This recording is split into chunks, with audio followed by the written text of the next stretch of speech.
Right.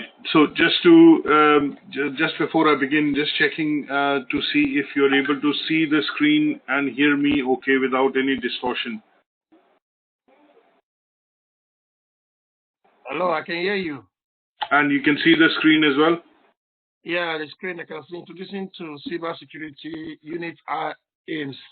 That's correct, yeah. That's okay. So that is the unit specification that we would want to look at first, and then we'll go on to the presentation.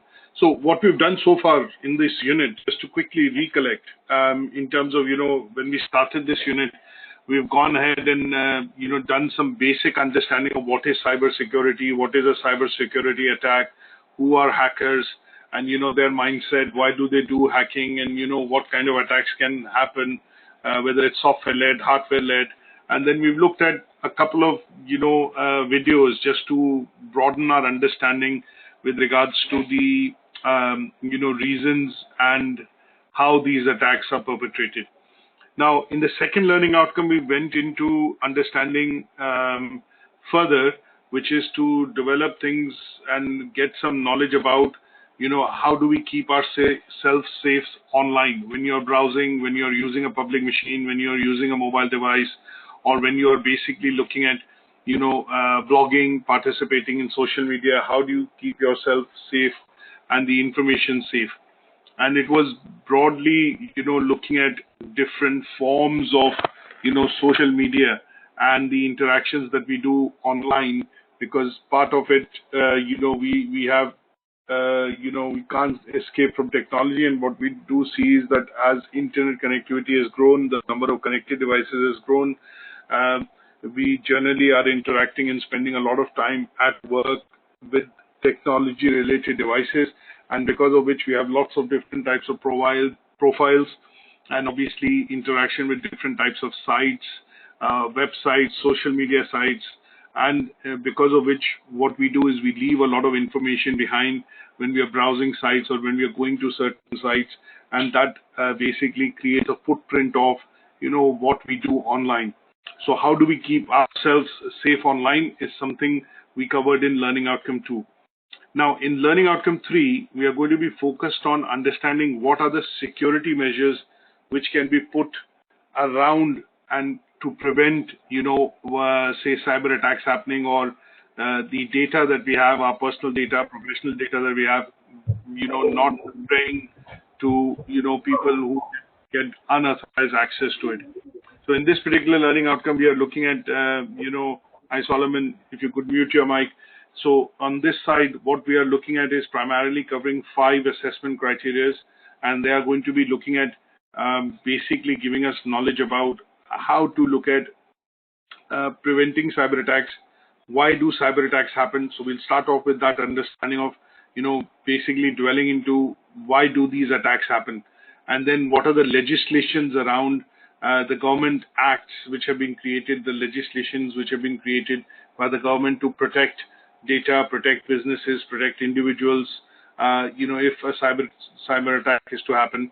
And then we look at dwelling into by understanding what policies, processes can be implemented to prevent these attacks, how we could, play a role in preventing some of these attacks, because seldom we, in most cases, we understand that, it is just the technology which could be vulnerable, or, which could have vulnerabilities in it because of which these attacks happen. But we look at a model wherein, people, technology, and processes together make up the cybersecurity framework. And that is what the, the IT governance side of things and policies prescribe from the government, that in order to prevent these attacks, we need to have people who are trained to understand why these attacks happen and how to prevent this. They need to play their role. Technology plays a part. And then some of the processes in terms of how we implement these policies to protect attacks have to be also learned. And in combination, these three actually work to prevent they basically prevent cyber attacks, and they are what we are going to be looking into as prevention methods. And then in general, what we'll also do is discuss things that we can do, technology can help us do, and processes and policies and the various let's say security measures can help us do to prevent these attacks. And that is what the total learning outcome 3 is based on. So what we are going to be doing is obviously looking at covering this through a PowerPoint presentation. I've got a couple of slides. A lot of these slides have some part of information which have been used to recollect, what we've basically covered in Learning Outcome 2 and 1, which is going back and refreshing the types of cybersecurity attack, because I think this is going to be important for us to understand what is malware, what is a botnet, what is a distributed denial of service attack. And if we know some of the attacks that we've discussed in Learning Outcome 2, like DNS tunneling and things like that, then it will put things into perspective for us that when we look at prevention, what do we need to prevent? How do we need to, secure the network? Or how do we need to secure the hardware? What are the various measures that we will put in place to secure the hardware and the utility and the functions it provides? So we'll look at some of these slides, and I've got one or two good videos for us to also look into, which will help us build our understanding in terms of how prevention can be done, what devices can be used to prevent these kind of attacks and make the security or network side of things much more secure using a firewall and things like that. So there's plenty of learning, indicative content in this learning outcome to cover, but the main bit that we are going to be focused on is types of attack and why do they occur, what policies can be used to prevent, what are the various prevention methods, and then how do we protect people, system, and processes so that these attacks, do not, create any damage, financial damage, loss of data, various types, and we will look at that as we go along. Now, one of the things that I would want to start off with is, because this word cyber attack is something that we're going to cover time and again. So what we need to be able to do is develop a bit of understanding in terms of going into the definition of what is a cyber attack. So a cyber attack is essentially an assault launched by cyber criminals or people who basically specialize in hacking or gaining unauthorized access to computers, PCs, any sort of digital device which allows you to connect to the internet or a network of, if it's a network of devices in the office, in a business, in an organization. And when they kind of go after that network or that organization or the number of devices that they try and hack in order to gain access to information, would be termed as a cyber attack. Now that's a literal meaning of it, but if I go into a bit more deeper detailed definition of cyber attack as per the IT governance side of things in the UK, is that it is going to be any attempt to gain unauthorized access to a computing system or a network with an intent to cause damage. Now, damage might be caused to you, but they might be reaping financial benefits on the back of it. So it might have different connotations in terms of financial fraud. It might also mean, gaining personal and sensitive information. It could be espionage.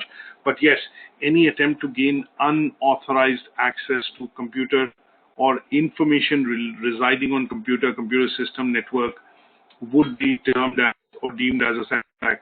Now, they are generally done primarily to disable, disrupt, destroy, or gain control to certain types of networks and systems for various reasons. It could be to manipulate, it could be to redistribute, block, delete, steal data, and that is where we'll give different terms like espionage.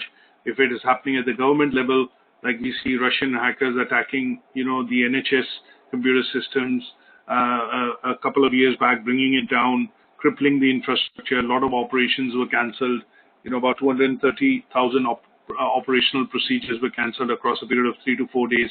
And that was primarily done as an intent to disrupt, the services of NHS. Now, if it is done to gain access to sensitive information, it will be termed as espionage. If it is done to gain access to financial type of information which will lead to gains on the financial side, like credit card, bank account, your debit card details and things like that, then it will be related to financial fraud. If it is basically done to gain access to personal information, which could be photographs, your identity, national insurance number, things like that, then it will be termed as an attack which is primarily looking at gaining access to your personal information, and that will be personal indemnity or related to causing damage to your personal identity. or basically stealing your personal identity. So the government publishes figures, throughout the year, and we do get to see even in the universal tax credit system. It was on the news in a couple of days back on BBC, wherein it said that the government would lose, about 48 million pounds, or I think 480 million pounds to cyber criminals who have basically infiltrated the system by doing or conducting identity theft.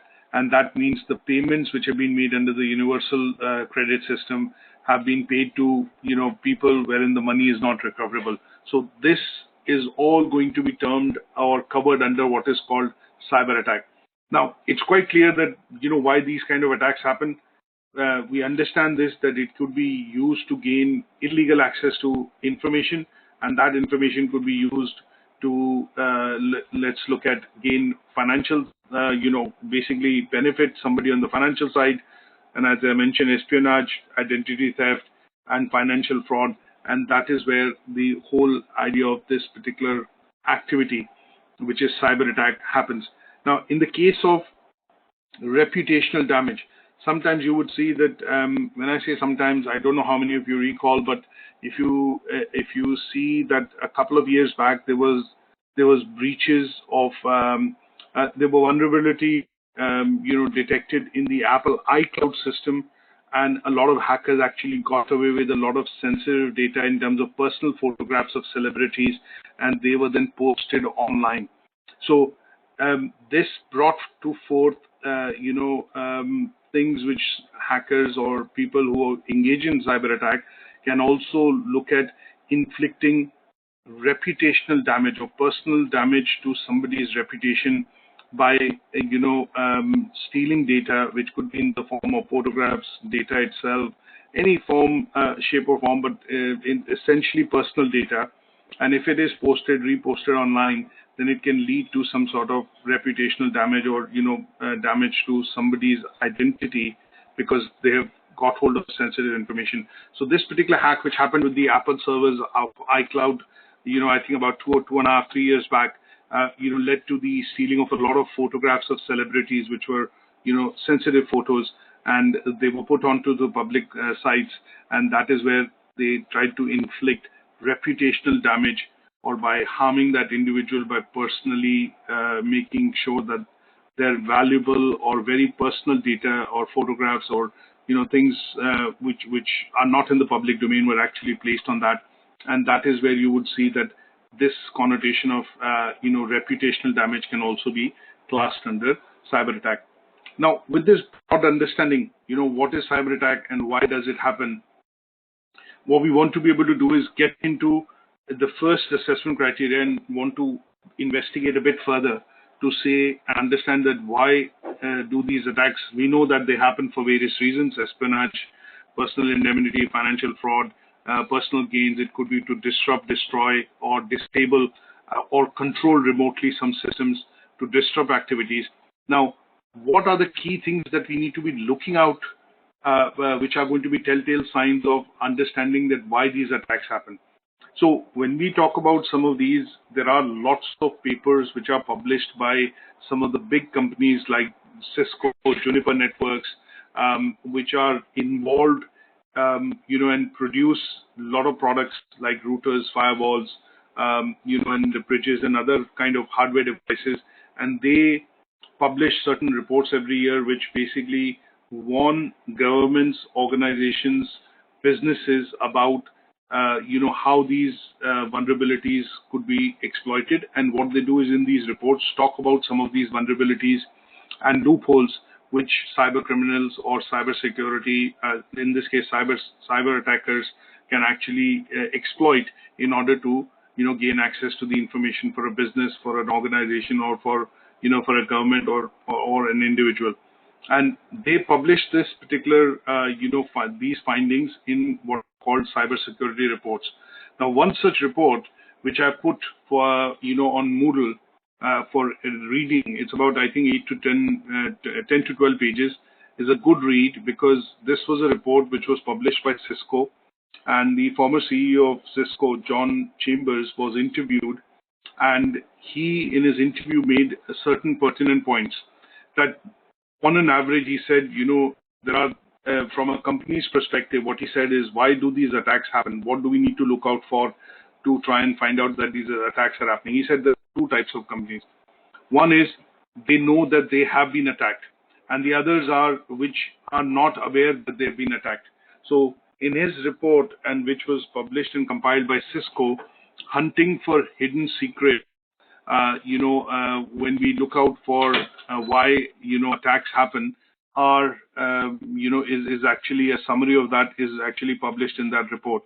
And what he also went forward and, kind of predicted is that some of these attacks which happen and companies don't even realize, in terms of financial, if we have to translate that into what is called, financial gains which hackers actually get, some of these companies actually end up losing up to $500,000 every year just because they're not aware that their data has been hacked, or, their trade secrets have been put onto public sites, or, some of the IP that the company has, intellectual property, has actually been hacked. So it's the bit which some of these companies don't even know and discover that they have been hacked, or, their sensitive data has been accessed by hackers, and that leads to a financial loss for some of these companies and businesses, which could amount to at least $500,000 or more every year, because they're not even aware that the system has been hacked.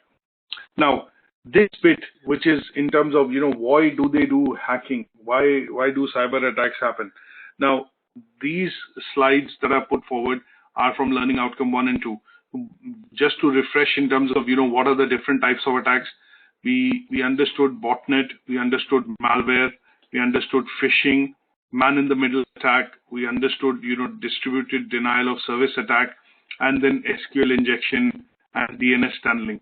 Now, these are the most common types of attacks that we see, wherein cyber criminals or cyber, hackers essentially are looking at conducting basically cyber attacks through these techniques in order to gain access to the information. Now, why do these attacks happen, and how do we look at where these attacks are going to start from, and what are the vulnerabilities which they are going to essentially look into? These are the bits that we need to look at. So we need to be looking at areas. If you are, say, for example, working as an IT administrator in a company or in an organization, and you handle and are responsible for the network and security of the network or the devices which are connected in it, then as one of the things that you would be more aware of and have to be very careful about is malware coming into the system, which is spyware, which could be any sort of malicious software or any sort of virus-related activity which could be brought in through, an email, or say, for example, clicks, which sometimes you get through on the emails. So as an administrator, what you will be required to do is continuously monitor and ensure that there is no malware entering the system, either through the personal devices of the employees or staff, or through the company devices, whether it is PCs, laptops, any sort of a device, tablet, smartphone, which is connected to the internet or the network in the office. The other is that you need to be looking at, where do these attacks originate from? The hackers need to get access to your network. And how do they get access to their network? By sending out fraudulent emails, which are, basically convincing you to click on them. And these phishing emails, which normally, or communication which are normally sent, they look like as they're coming from a very reputable source, but essentially they are coming in to basically run a program in the background. And you click on them, and that allows them to get access to your sensitive information, or get access to the network on which this sensitive information, would be residing. So one of the activities that you need to be looking out for is malware. You need to be looking out for phishing activities or emails which basically would promote that activity, and that would allow you to detect where this cyber attack, or if a cyber attack is going to happen on the network of the organization. Now, there are a couple of other different things that we look at. One is man-in-the-middle attack, or MITM as we call it, and this is generally done when we see eavesdropping happening on machines or on devices which are connected to the internet, wherein sometimes you would see key logging softwares or spywares are installed through the activity of both phishing and malware, and they then start to transmit data across to a third-party server or a machine on the internet, wherein this data then can be stolen by hackers. Now, this is predominantly done to disrupt the flow of information or traffic in your network. It slows it down. You would see probably some days, if the common part of this, what we see is, if you have, say, for example, you use your own laptop, and you do find on certain days if the laptop is very slow, then if you run an antivirus software scan, you would normally see that there are lots of viruses which have been discovered, and the antivirus software will basically, archive that particular piece of software, file, code, and, basically, keep it aside on your hard drive, or would encourage you to delete that file. Now, once that is deleted, you see the PC starts to go back to normal pace of processing or working, and you generally find that it becomes a bit faster because the system has been scanned for viruses, malware, any sort of, phishing emails which have either been asked to be deleted or it's been archived, and that speeds up your machine because the software or that malicious piece of program in that is no longer interfering with the working of your machine. So when you look at some of these attacks, which typically tend to happen, they tend to happen through what are called public networks, wherein we are using Wi-Fi when you're out and about at the train station, maybe in a mall, or maybe you go to a particular shopping mall wherein some of the outlets would provide Wi-Fi free. And in those cases, the Wi-Fi networks are open. They do not have that much.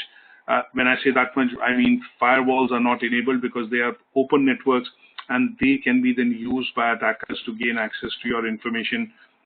If you say, for example, do not have relevant security measures enabled on your device, and hackers can gain access to that particular device through the public network, which allows them to install software or probably run applications in the background without you noticing it. And this can also happen in organizations wherein sometimes when you go to large companies, big organizations, at the reception, there is free Wi-Fi connection being given, but the guest Wi-Fi connection is limited, and the IT administrators normally would install firewall and restrictions on it in terms of what sites you can go on to. You can just browse emails. You cannot open, say, video files or go to YouTube, and that is primarily to reduce the bandwidth load for, say, for example, if somebody comes in and starts using or watching YouTube, that would overall slow the network down. So various kind of policies can be implemented, and that would all be covered under the man-in-the-middle attack.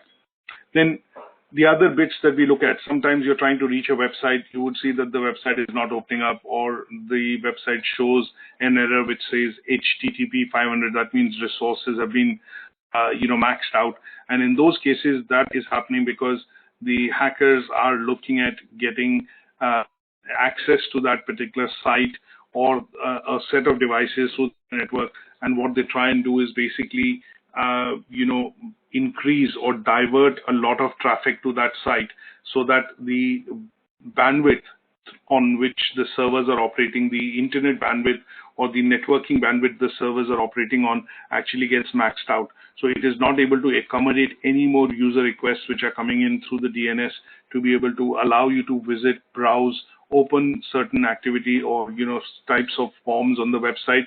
And that would mean that in this case you would straight away be looking at, it should click in your mind that okay, this could be a DDoS attack, or in which basically the hackers are trying to bring the server down, crash the server or the network, so that people will not be able to get access to the site, and in turn they will basically try and get access to the network by bringing it down.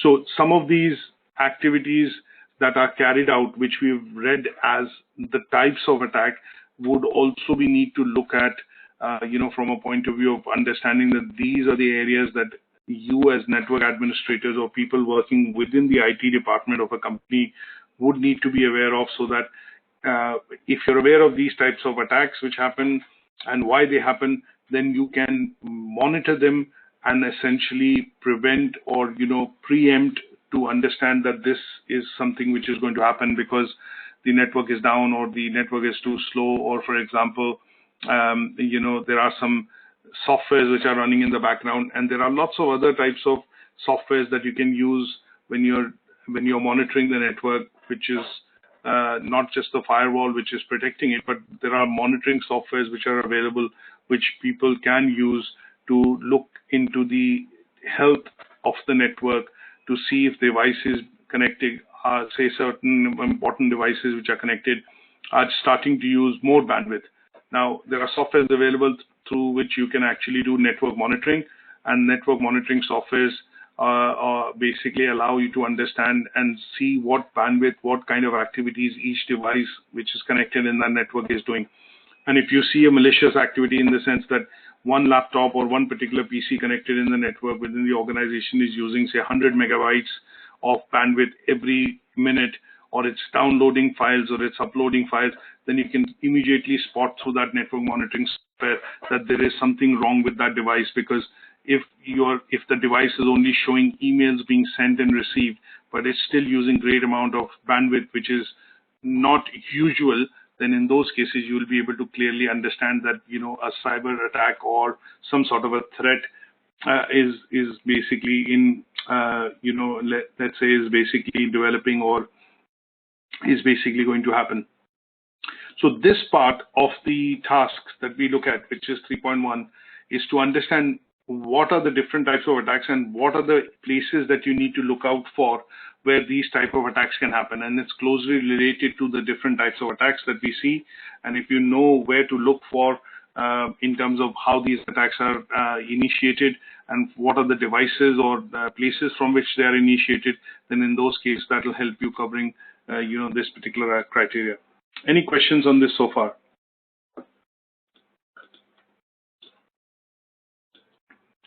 Okay. The second one that we look at, go on, sorry. Any questions at this end? No. Okay. So let's look at the second criteria, which is more about a theoretical bit, which is talking about identifying legislations or government regulation which is available in order to prevent and essentially protect people, systems, organizations, businesses from cyber security or attacks which happen because of people trying to do malicious, getting access to malicious, getting access to information using cyber attacks or types of cyber attacks that they would want to do. Now, there are lots of government regulations in terms of, which will allow businesses, organizations, big and small, to be able to, fall back onto. And in some cases, if there is an attack which has happened and data has been stolen, or there is a breach which has occurred, or financial loss which has occurred, then there are lots of different acts which can be looked into from a point of view of law, and they are there and created by the government to basically help protect businesses and people and organizations, so that if this is to happen, then what relevant acts need to be invoked in order to protect yourself and your business and the services that you provide to your customers and via your business. Now, some of the acts that we look at are, what I've done is I've created individual slides, and we look at very briefly what these acts actually mean and how they help in legislating threats which arise because of cyber attacks, and help effectively let's say implement cybersecurity measures within organizations, businesses, and even in homes. Now, first and foremost that we look at is just a list in terms of going through. We look at Data Protection Act. This has obviously been upgraded with the General Data Protection Guidelines regulation, which is GDPR in 2016, and is now a directive which obviously all organizations, businesses need to follow. There is something called Freedom of Information Act. We have Privacy and Electronic Communication Regulation. We have RIPA, which is Regulation of Investigatory Powers. We have the Copyright Design and Patent Act of 1988. We have Computer Misuse Act, which is directly related to what we are going to do and study. Digital Economy Act, again directly related to us in this task. And then Malicious Communication Act, again related to this particular task that we're going to cover. And then a general part of Counterterrorism and Security Act. Some part of this also relates to legislation which will help us in understanding cybersecurity. This part would be related to the fact that if it is being used for espionage, it's been used to hack data from government servers or government departments, then you will be looking at covering this under the Counterterrorism and Security Act of 2015. Now, let's look at very briefly some of these acts in terms of their definition, what they do, what they entail, and how they are related to, cybersecurity.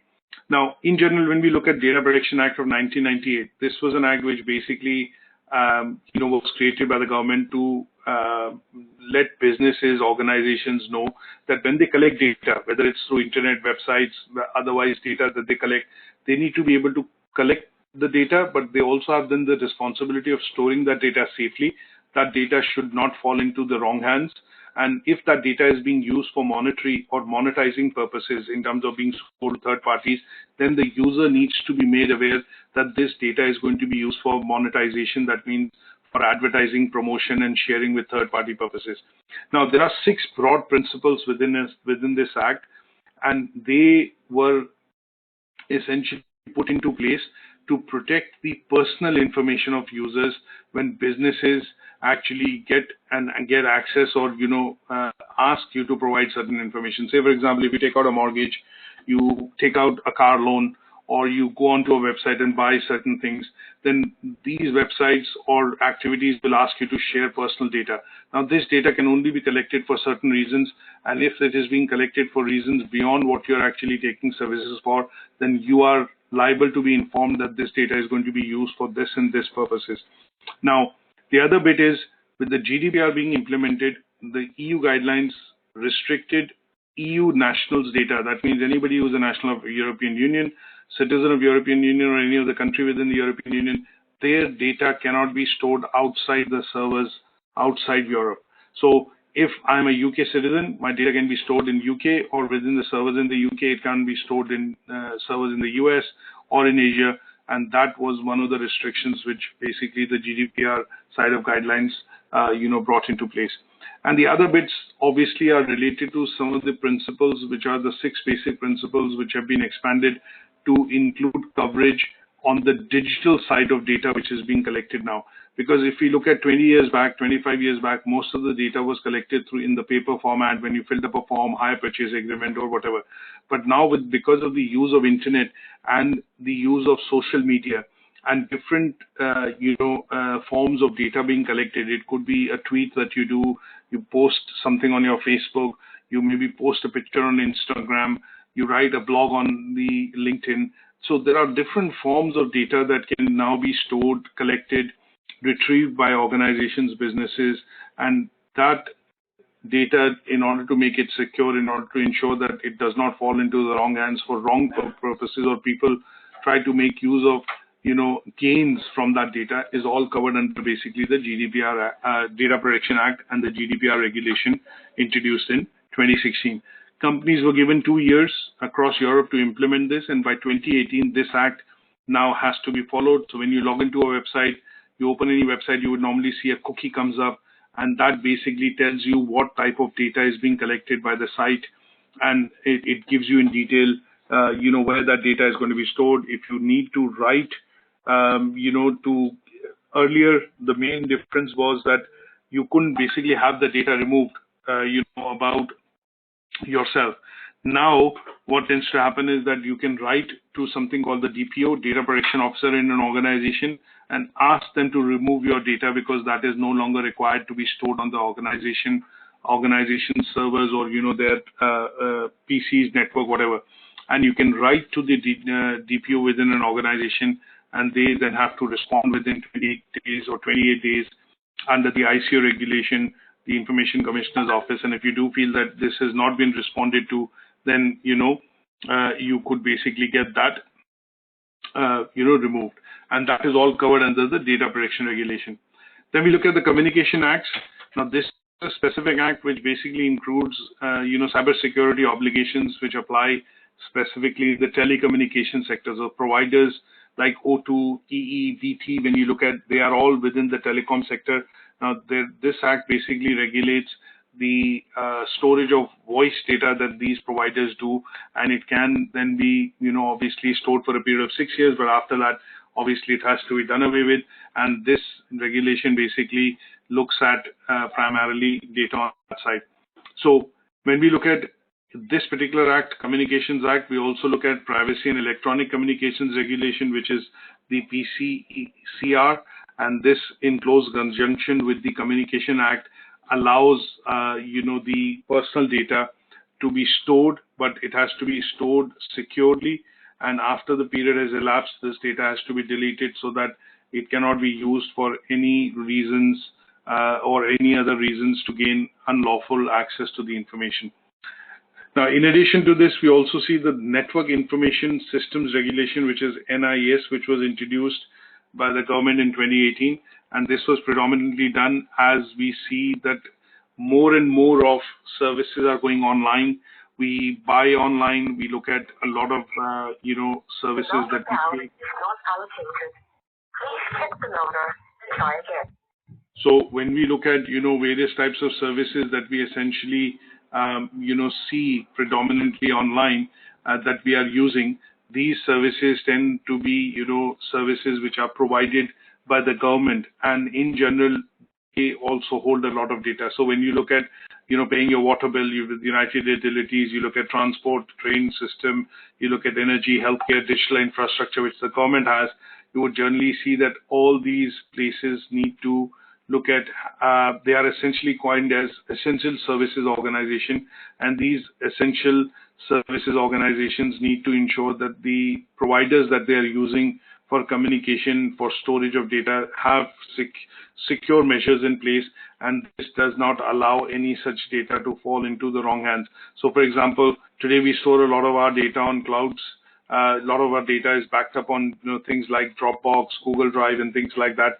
So in order to ensure that there are adequate measures in place to ensure data is secure and cannot be hacked, or hackers cannot get access to that data, they have to follow this particular legislation called the Network and Information Systems Regulation of 2018.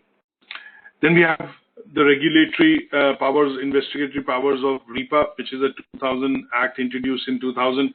This Act is going to be superseded by the Investigatory Powers Act of 2016.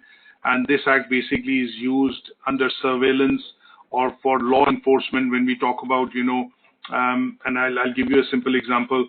You remember a couple of years back, I think about 2 years back, we had this incident of drones cropping up near the airports in Heathrow and disrupting, the commercial flights which were happening. So government under this particular act has investigatory powers to be able to, enforce law, and because they, that particular activity of drones around the airport was seen as activity interfering with surveillance and interception of communications, which disrupted, commercial flights taking off and, obviously landing, meant that the government could use REPA as an act under the provisions of this to basically put, let's say, enforce certain legislation, which meant that, if this kind of an activity was found which was disrupting surveillance or communications in and around the airport, then people could be prosecuted under this particular act. Now, one of the clear acts that we want to look at is the Computer Misuse Act of 1990. Now, when we talk about this particular act, this is in conjunction with the Thefts Act of 1968 and the Fraud Act of 2006. So when we look at people getting access to information illegally or through illegal means, which basically would allow them to use that data for financial gains or any sort of personal gains for reasons of fraud or theft, then in those cases, you would generally see the Computer Misuse Act of 1990 being put into place or being enforced in order to, deter criminals from getting access to that data. Now, there are a couple of other acts which may or may not be directly related to cybersecurity, but one such act is Freedom of Information Act. This is something that you get to hear probably almost on a daily basis on Sky or BBC News, when you need to request information from government departments or organizations. This act was created by the government in 2000. So after a number of, if you have to gain access to certain information about individuals or public departments or organizations, then under the FIA Act, Freedom of Information Act, you can go in and request for that data from that organization. And the organization can then respond to you in writing or within 20 days whether they will be able to disclose that data or not. And that would be covered under the Freedom of Information Act. Then there is Privacy and Electronic Communications Regulation Act of 2003. If you see an email disclaimer, which normally a lot of organizations have when they send out an email, and that email disclaimer basically means that, if you get unauthorized access to the email, or if accidentally this email gets delivered to you, then if you're not the intended recipient, then you should delete that information from your computer straight away. And in those cases, when we look at privacy on electronic communication, which happens predominantly through the internet, through the emails, this particular act actually looks at covering that. It also covers, SMS, text messages, phone calls, and emails, and these three then are used under this act to basically prevent people getting access to unauthorized information, or access to information which you might not have subscribed to. Then the Official Secret Acts of 1989 is primarily related to espionage, and obviously people who work within the public sector or with the Crown Prosecution Service, any UK government department, and if there is disclosure of information that needs to be done, that has to be following this particular act and the guidelines which are given in this act, because some of the information in this particular, when you're dealing with information with government departments, public departments, would be sensitive, and in those cases, the Official Secret Acts of 1989 comes into force. Then we look at the Digital Economy Act, again, one of the acts which is related to, the cybersecurity side of things directly, is that this act regulates the use of digital media in the UK. So when we talk about things that we use on internet, for example, you might have a website and you might want to copy and paste content from another website, or maybe look at copying a picture from Google searches and put it on your website or in your blog. Now, in those cases, what you're looking at doing is you're basically not having the rights to that data or that picture, but you're still using it on your site, on your blog, or with your opinion that you're posting in, if you're sending a post to Instagram, Twitter, then in those cases, you are going to be infringing the copyrights, digital copyrights. And under this particular act, this restricts the providers, and provides guidelines essentially to people and, service providers to be able to understand that what causes an infringement in terms of digital copyrights, whether it's the use of pictures, images, photograph, text, data in any shape or form which is not being created or owned by you, but you're using it on your sites or on your communication. And this also prevents, sometimes you would see, I don't know whether some of you have heard the term watershed. For example, there are certain content on the television, on the print and broadcast media, which cannot be broadcasted before 9 p.m. or 10 p.m. because that content is not suitable for viewers of certain age. So when we look at watershed guidelines, or content which cannot be broadcasted, for example, pornographic content, adult content which cannot be broadcasted, that is all covered under the Digital Economy Act.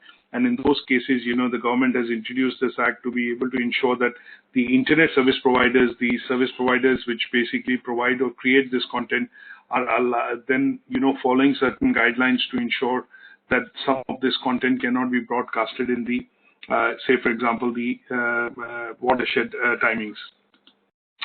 Then we also have the Malicious Communication Act of 1988. Now, this act basically, covers any sort of communication which is being done between two parties, and if they, basically lead to some sort of stress or anxiety by, basically writing or publishing that information, then in those cases, you could basically look at going to court and, asking the website or, any of the sites on which this information is public to be brought that down by giving appropriate proof that this information is owned by you, and this information is basically being used to personally damage your reputation or spoil your reputation, and that comes under what is called the Malicious Communication Act of 1988.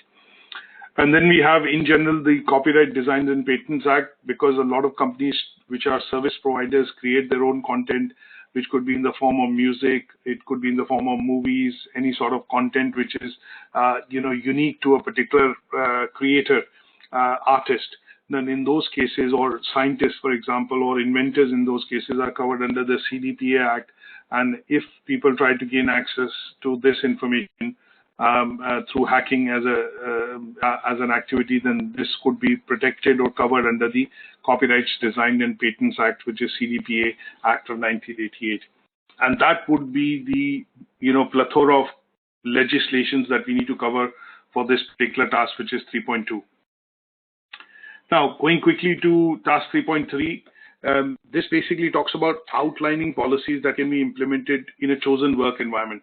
Now, here, what I would want to do is basically, if you look at this particular image, before we go into the discussion of this particular task, what we want to do is understand what are the policies that a company could implement to secure their network, or basically, to look at essentially making their work environment secure so that attacks and people trying to get access to the network information can be prevented. Now, if you imagine, for example, a particular network, in an office or in your own home, you generally would see that there are a couple of devices which are connected. They're connected with the internet. Internet then allows connectivity with servers, server data farms, different types of services like Facebook and others. So that's on the cloud.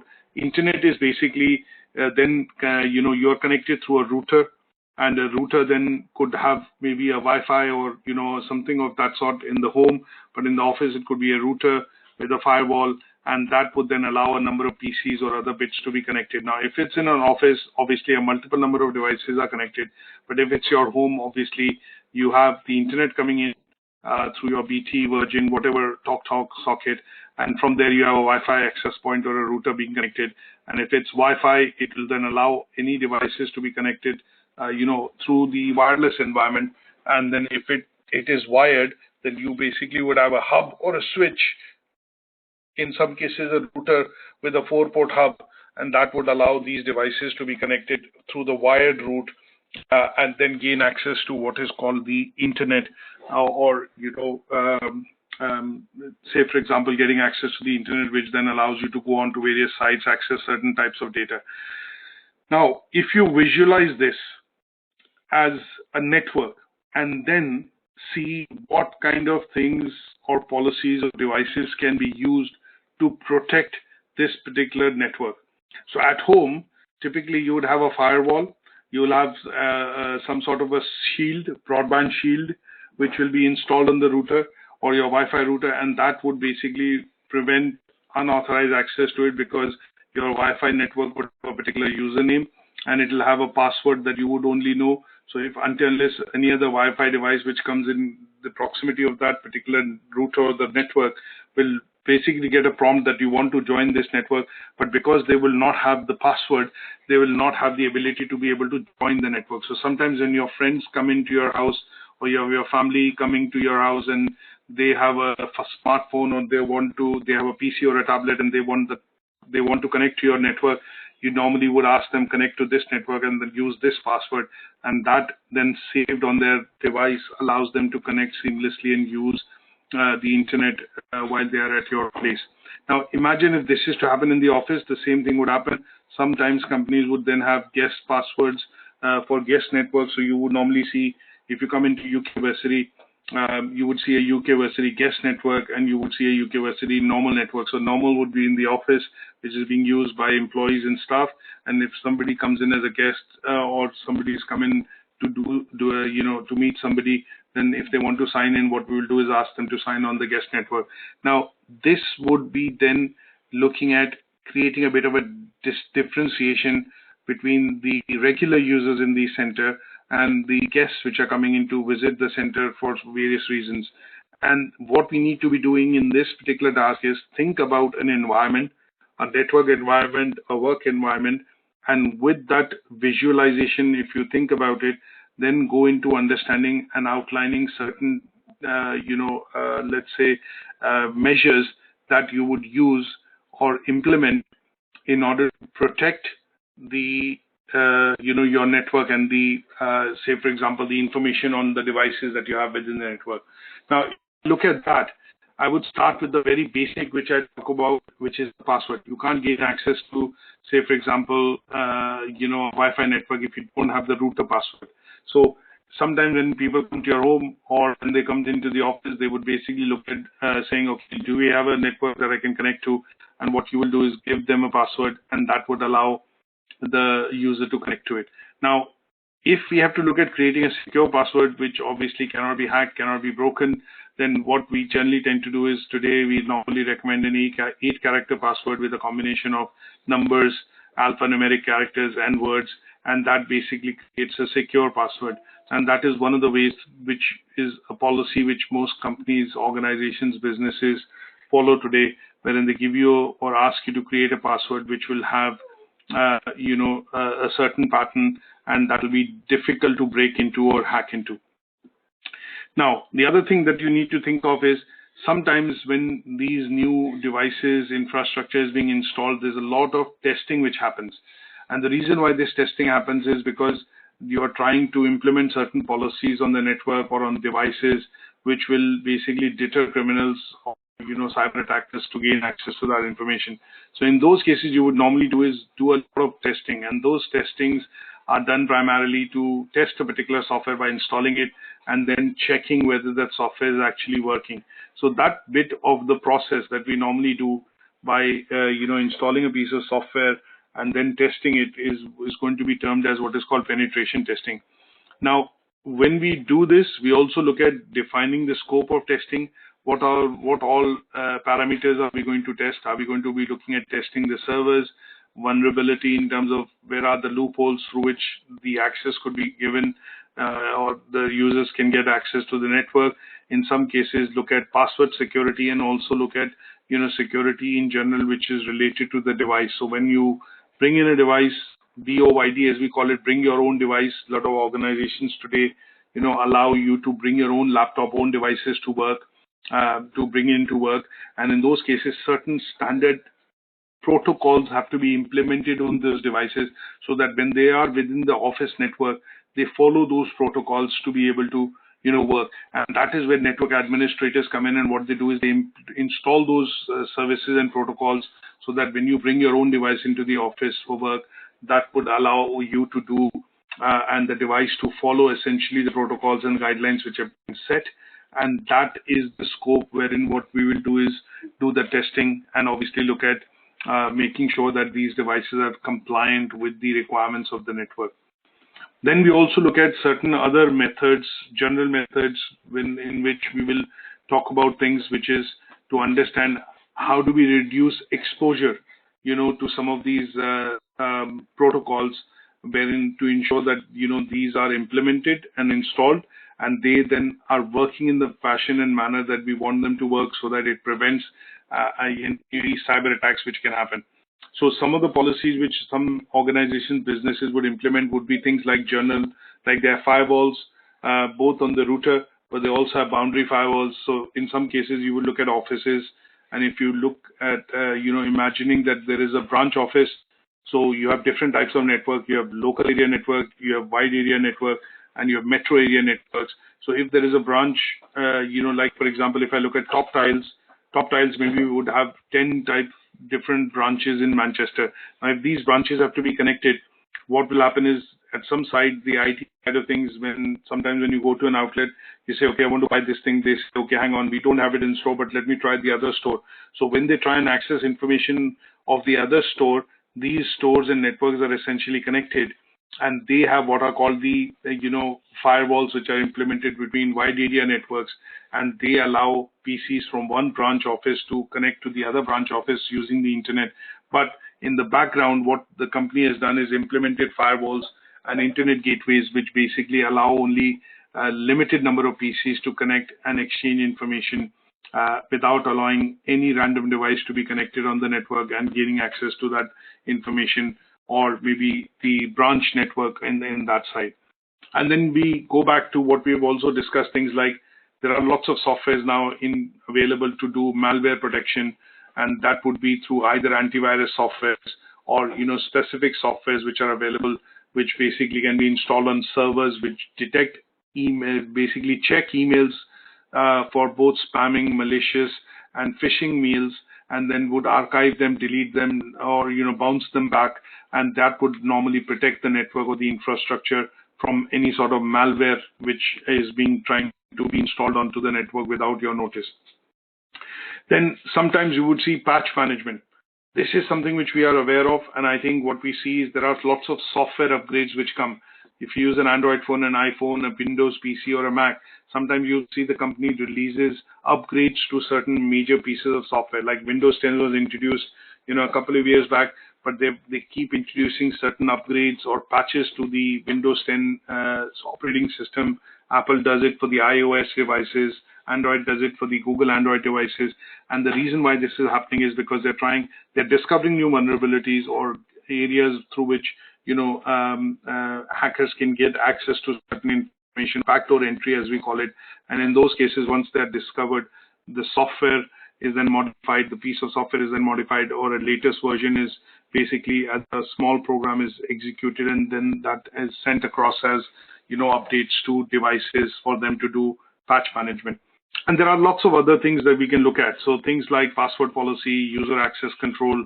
Sometimes you see this quite commonly happening is that, what you would do is if you look at your own home, you'll have your broadband Wi-Fi router, and you'll go in and probably log into the router and maybe define what kind of content can be used or, used by different devices. If you have kids which are teenagers, if you have kids which are younger than the age of 12, what you could do is set policies on their devices, which allows them to have certain access to, user-controlled, sites and things like that. So these are common things that can be done in order to, implement certain policies within a chosen environment, which allow you to, then look at ensuring that, these vulnerabilities are not exploited.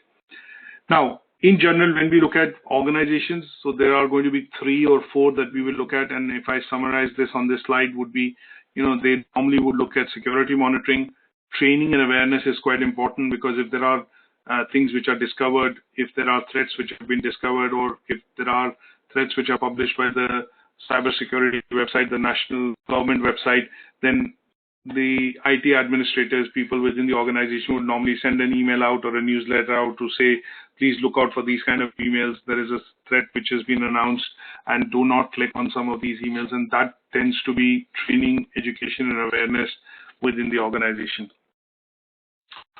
There is a video which basically I've got and tries to summarize what we've covered, by telling us some of the steps that we need to follow in order to ensure that we can have a safer working environment and prevent cybersecurity attacks from essentially happening, or cyber attacks from happening. And in effect is the opposite, which means it secures your network by implementing those basic minimal guidelines which are required for ensuring that your networks are secure and makes the network secure.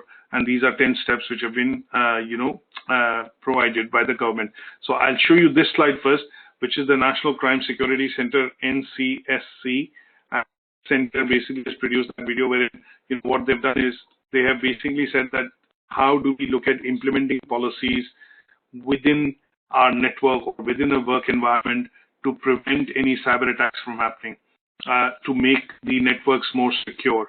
And this particular thing, which is a chart or a poster that they've produced, essentially consists of surveying, continuously looking at providing awareness, or training and education to people working within the offices, ensuring that the delivery, which is happening in terms of usage of network, what are the places through which breaches can happen, and what kind of an effect can it have on the organization, has been summarized in this chart. And this video, basically, that I'm going to play, then allows us to understand very briefly in terms of, how and what steps can be taken in order to, make the networks more secure. So let's listen in to this short video, which will help us nicely summarize, the ways that we can, the steps we can implement essentially to, minimize the cyber attacks happening within the organization. So give me 1 second and I'll put that on YouTube. The 10 Steps to Cybersecurity Guidance was originally written in 2012 by CESG, the NCSC's predecessor. Quite a lot has changed since then, especially how we're using technology and the new risks we now face online. But it's not just changes in the external environment, such as the huge growth in our use of cloud services, and more recently, the shift to home and mobile working. It's also changes in the nature of the threats that organisations face. Threats such as ransomware, which affects all sectors and organisations, regardless of their type or size.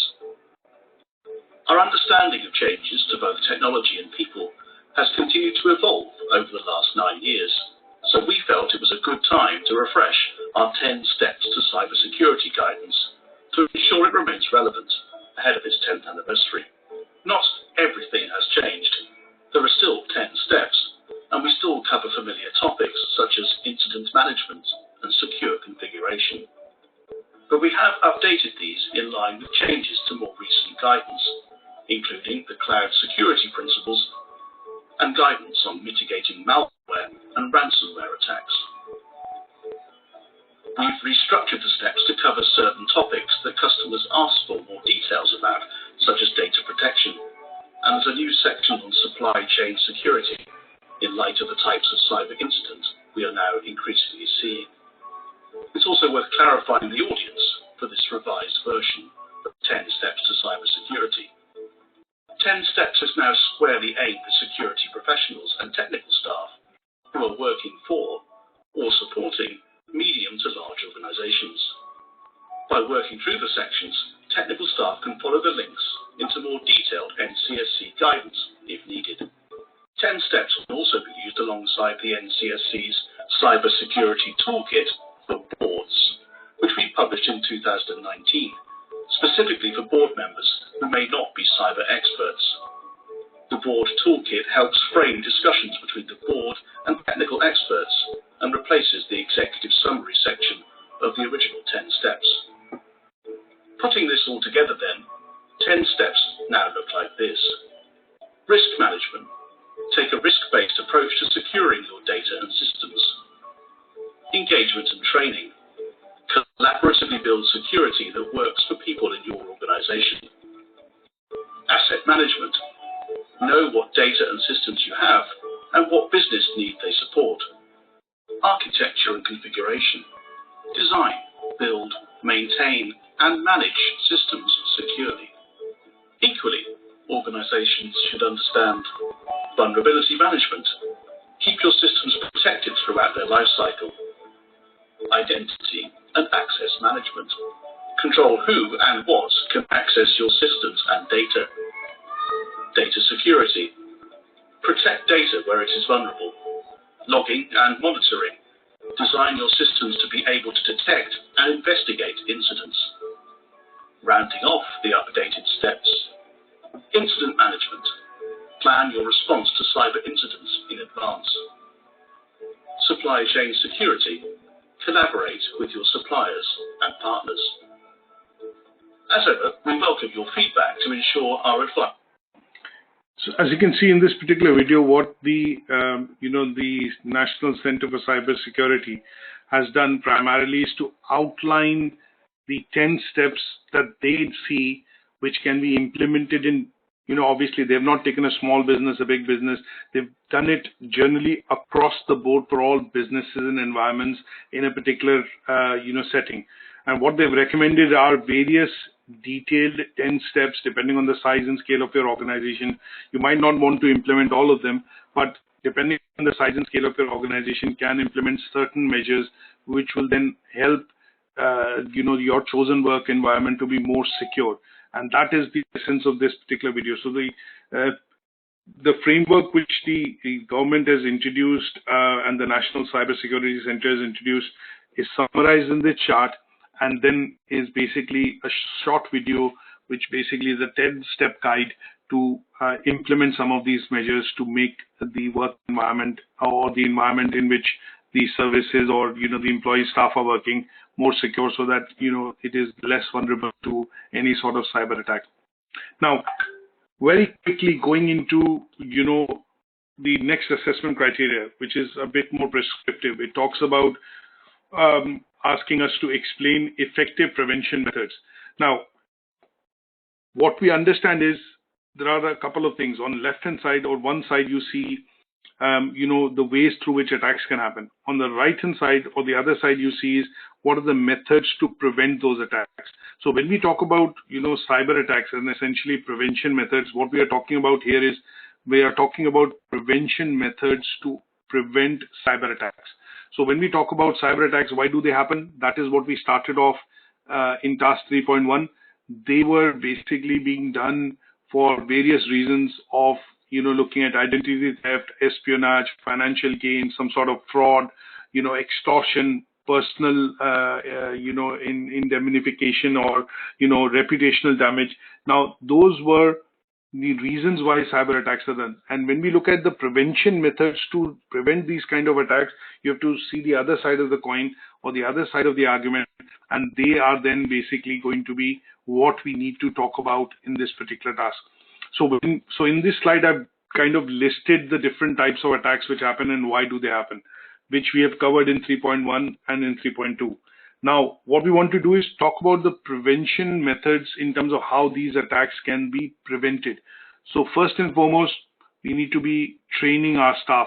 So when we talk about training our staff, what we're basically talking about is making people aware that why do these attacks happen, how these attacks happen, where these attacks can be initiated from, and what we need to be able to do is train them. So emails, you don't need to click on phishing emails. You need to be aware of malware when you install software or you're prompted to install software in your machine.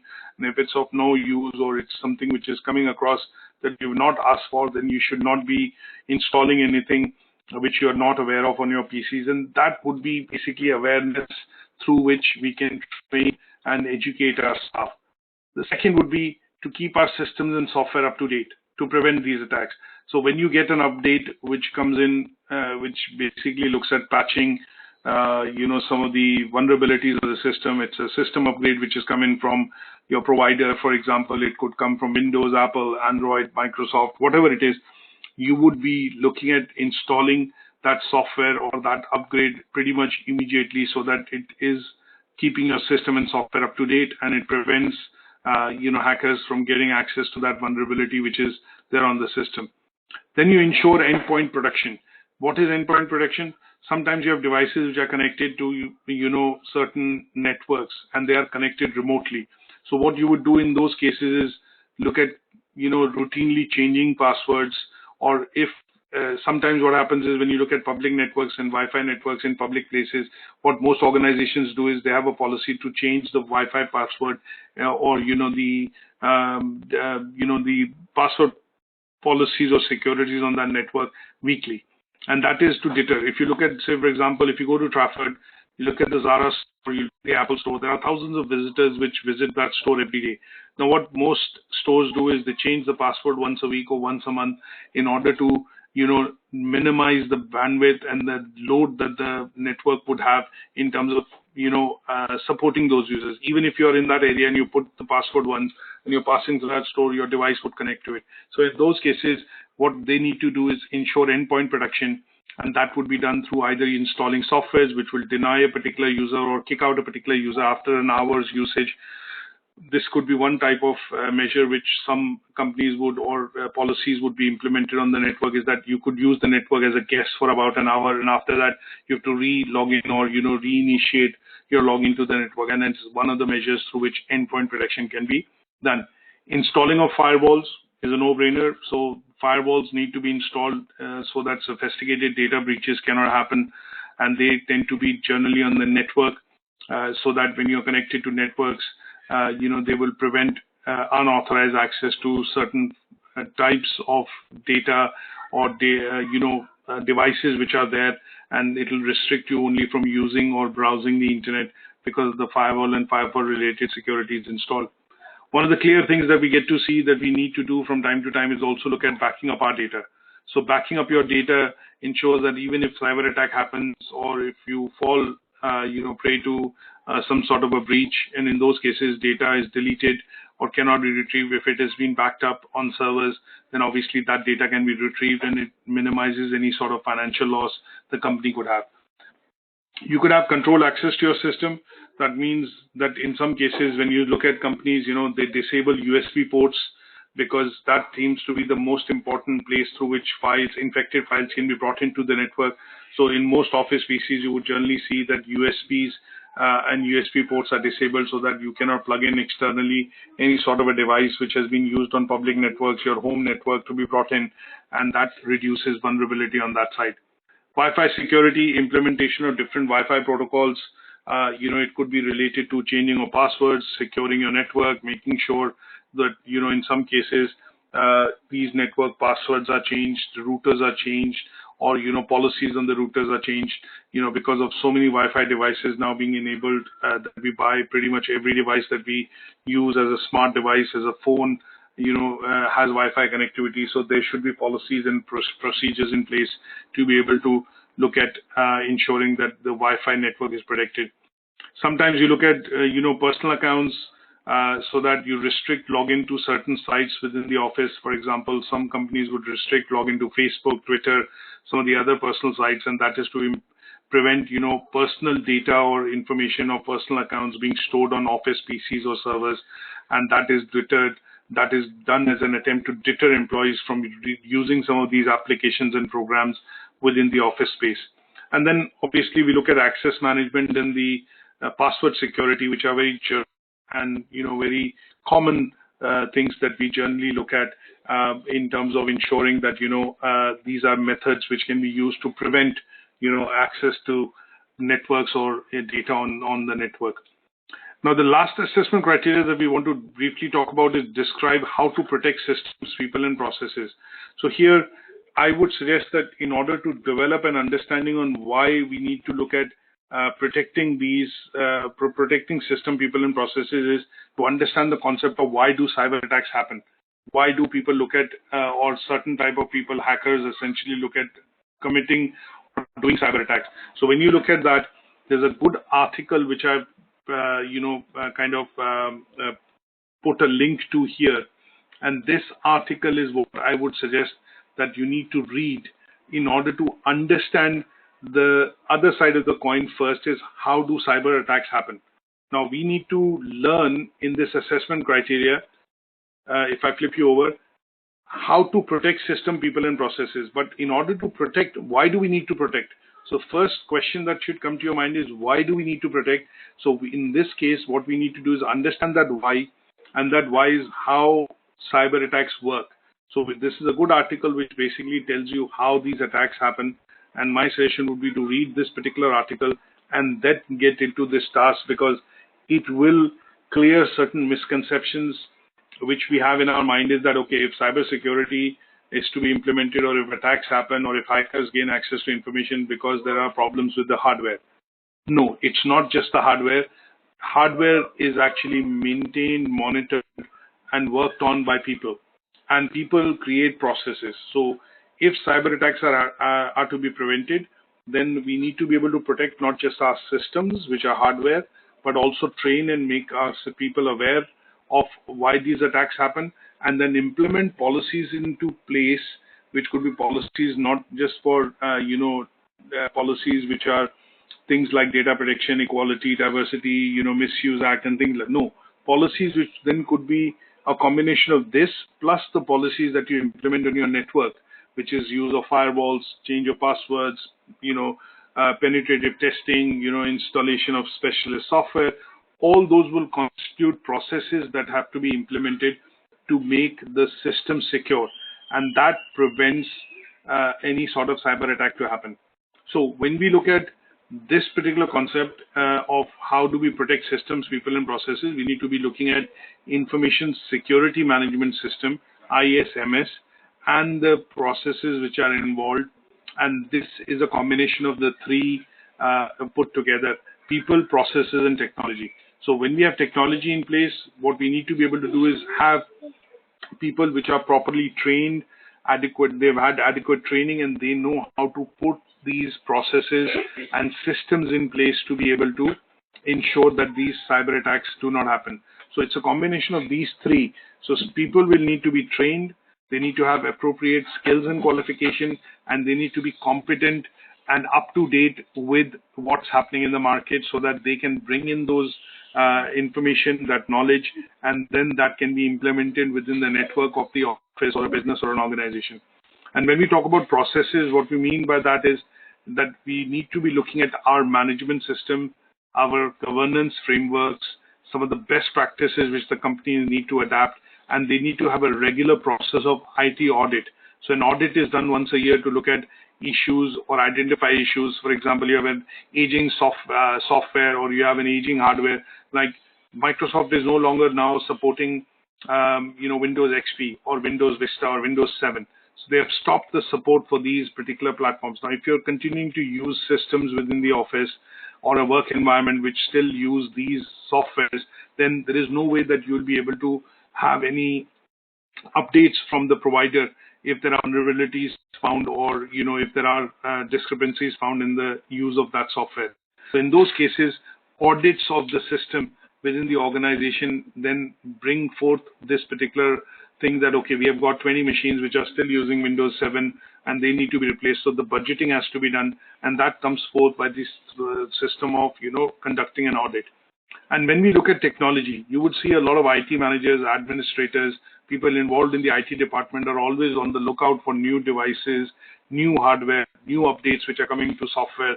And they are currently, they are always on the lookout for updated pieces of software, hardware, which can be installed, utilized within the organization within permissible budgets.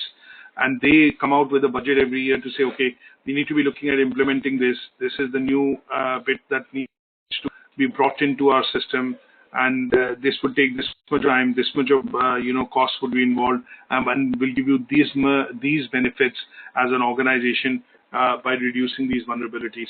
So in these 2-3 slides, what I've talked about is how do we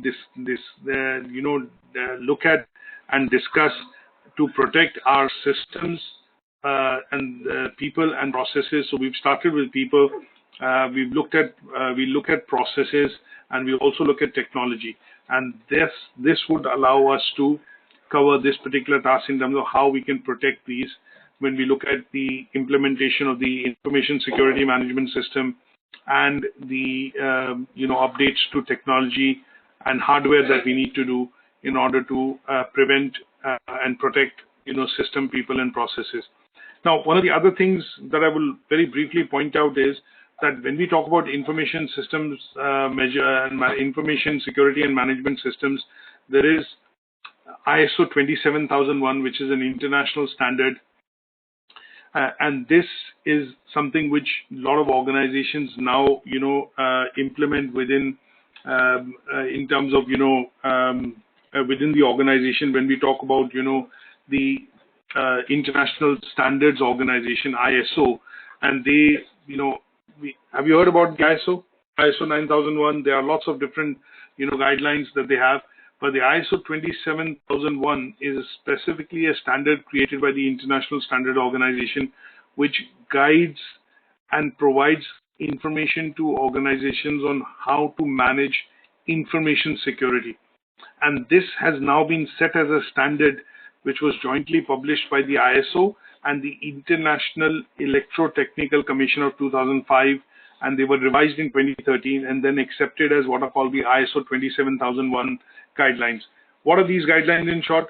These are guidelines or standards which have been created to give organizations guidance on how to manage their information security. So IEC and ISO were responsible for actually creating these guidelines, which basically advise companies on how to manage their information and security related protocols within the organization. So with this, what we would say is that this will help us cover the last bit of the criteria, which is to understand how do we protect systems, people, and processes. And that is done by these 3 steps that we talk about, and that helps us cover this particular learning outcome. So any questions on today's session? I'd like to take them now, but this will basically help us cover the learning outcome 3, which is primarily looking at understanding appropriate security measures that we need to implement to protect our work environment in general. And we've assessed all, we've kind of gone through all the 5 assessment criteria. So any questions at this stage, please do let me know.